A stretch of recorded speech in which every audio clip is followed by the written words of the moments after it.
Setiap kali kita bermedsos, hendaknya kita bijak. Jangan mengeluarkan statement yang itu urusan besar, kita bukan ahlinya. Tidak boleh berstatement yang itu urusan besar, yang kita bukan ahlinya. Saya harapkan berjamaah ya, jamaah-jamaah ini berhati-hati lisannya. Jangan ya misalnya fotonya kiai atau ustadz disilang. Wajahnya ustadz atau kiai dikasih apa? Tutup gini ya, seperti narapidana ya. Kemudian tulisan ustadz disilang, tidak usah ikut-ikut. Kalau kita ingin pahala dari Allah, cari pelajaran-pelajaran yang baik, baik itu video atau tulisan kiai ustadz yang lurus jalannya, kemudian di-share. Sudah itu saja. Kalau ada yang membantah, panjenengan tidak tahu ilmunya, diam. Tanyakan ustadz-ustadz ketika pengajian begini. Tanyakan guru-guru antum. Jangan menjawab sendiri. Tidak boleh menjawab berdasarkan hawa nafsu. Harus berdasarkan ilmu. Ya, seperti itu. Berapa hari ini beberapa dai itu dicaci maki para jamaah. Tidak boleh. Ya. Tidak boleh dicaci maki. Tidak usah ikut-ikut kita. Kalau kita tidak paham tentang ilmunya, tidak usah ikut-ikut.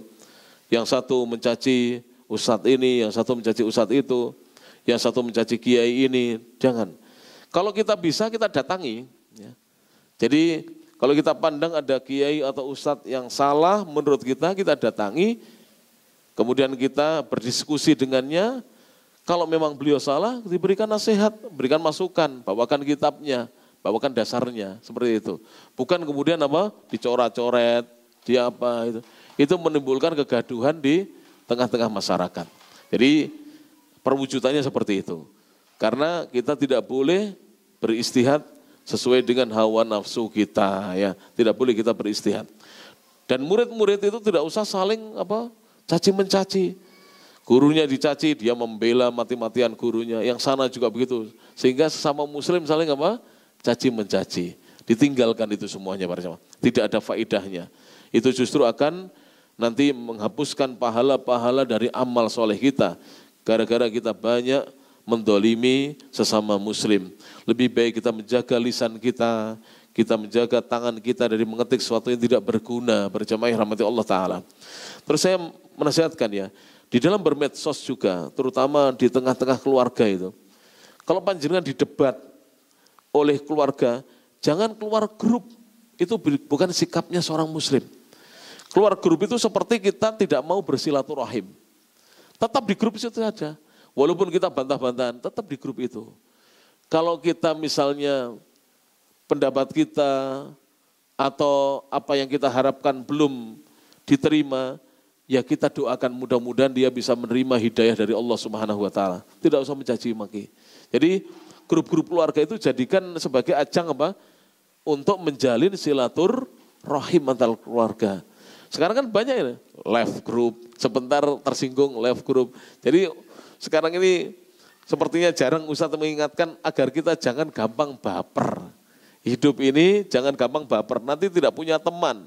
Akhirnya di Imam Syafi'i ini punya musuh, di masjid yang lain punya musuh, di masjid yang lain punya musuh. Akhirnya sholat di rumah, jamaah sama istrinya di rumah. Lama-lama Jumatan di rumah nanti, lama-lama nanti. Kalau dia punya duit buat masjid sendiri, tidak usah begitu. Biasa saja Pak, ya. Biasa saja. Saya di sini itu ya, sering kadang-kadang saya itu mendengarkan ceramahnya beberapa ustadz yang ngajar di sini. Dan kadang-kadang saya tidak setuju, tapi saya belum pernah ketemu. Ya belum saya kasih nasihat. Saya sudah ketemu satu ustadz, tidak setuju saya kasih nasihat. Beliau bisa nerima, alhamdulillah enggak ada masalah. Biasa saja diskusi berjamaah. Ada ustadz yang di sini itu menyampaikan sesuatu yang kurang pas, saya kasih nasihat. Belum bisa diterima, tidak ada masalah. Tapi saya tidak akan mengatakan Pak Andi, nggak usah diundang ustadz ini. Ini ustadz menyimpang. Jangan begitu. Kalau setiap ustadz salah kamu tidak undang, Anda tidak undang, panjenengan tidak undang, semua ustadz akhirnya tidak ada yang diundang. Karena pasti ustadz itu memiliki kesalahan. Jelas ini para jamaah. Ini dalam manhaj banyak yang keliru ini. Manhajnya amburadul. Jadi manhajnya tidak pada tempatnya. Keras terlalu keras, lembek terlalu lembek. Ya. Jadi keras tidak pada tempatnya, lembut juga tidak pada tempatnya. Para jemaah rahmati Allah Subhanahu wa Ta'ala.